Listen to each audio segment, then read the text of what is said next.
নমস্কার আমাদের বিদেশের প্রিয় বন্ধুরা, আপনাদের সবাইকে সীমা কিচেনে স্বাগতম। আশা করি যে যেখানে যে অবস্থায় আছেন ভালো আছেন, সুস্থ আছেন। আজ আর একটা নতুন রেসিপি নিয়ে হাজির হলাম। আজ রান্না করব কলের শাক আলু বেগুন দিয়ে। এজন্য এখানে আমি কিছু কলের শাক নিয়ে নিয়েছি। কলের শাকগুলো ধুয়ে আমি ভালোভাবে কুচি করে নেব। কুচি করে নিয়েছি, সাথে 4-5টা কাঁচামরিচ মাঝখান দিয়ে ছিঁড়ে দিয়ে দিলাম। এখানে আমি একটা প্যানে 3 টেবিল চামচ সয়াবিন তেল গরম করে আলু দিয়ে দিলাম। ছোট ছোট টুকরো করে কেটে নিয়েছিলাম 2টা নতুন আলু। এখানে আমি একটু হলুদ একটু লবণ দিয়ে আলুগুলো লাল লাল করে ভেজে নেব।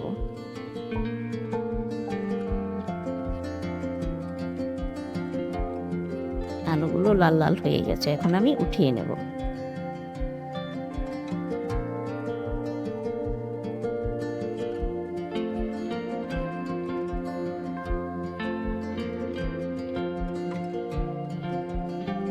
এখানে আমি একটা বেগুন ছোট ছোট টুকরো করে নিয়েছিলাম, সেটা দিয়ে দিলাম।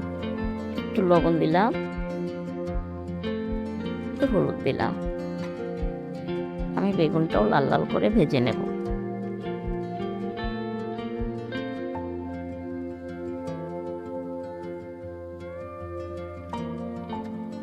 বেগুনটা ভাজা হয়ে গেছে, এখন আমি উঠিয়ে নিচ্ছি।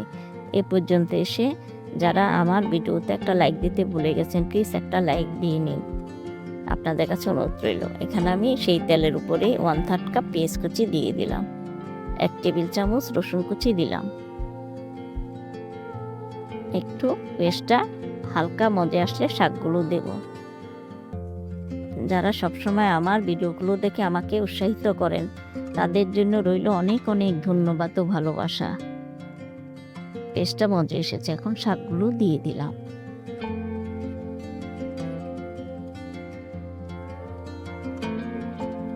আমিও কিন্তু আপনাদের পরিবারে গিয়ে ফুল ভিডিও দেখি লাইক দিয়ে সবাই, যারা আমার পরিবারে আসেন সব সময়। লবণ দিলাম, একটু আদা বাটা দিলাম। এখন ভালোভাবে নেড়ে চেড়ে দিচ্ছি শাকটাকে।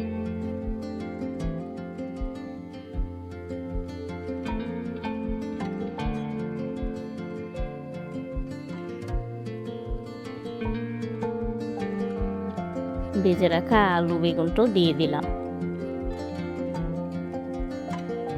এখন নেড়ে চেড়ে নিচ্ছি।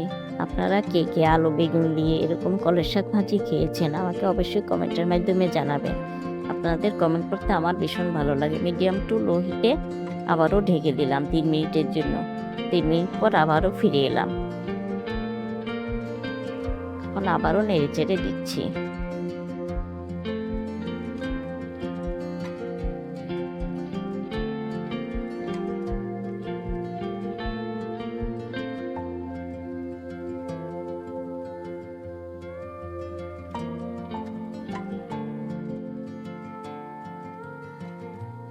আবারও ঢেকে দিয়েছিলাম। আবারও 3 মিনিট পর ঢাকনা উঠিয়ে নেড়ে চেড়ে দিচ্ছি। এখন শাকটা হয়ে গেছে বন্ধুরা। যে বেগুন হয়ে গেছে, এই যে আলু হয়ে গেছে, শাকটা এখন আমি নামিয়ে নেব। খুব সহজ এই শাকটা ভাজি করা। এখন বন্ধুরা নামিয়ে নিয়েছি। আজ তাহলে আসি। এই পর্যন্ত আপনারা ভালো থাকবেন, সুস্থ থাকবেন। সামনে আর একটা নতুন রেসিপি নিয়ে আপনাদের সামনে হাজির হব। বাই।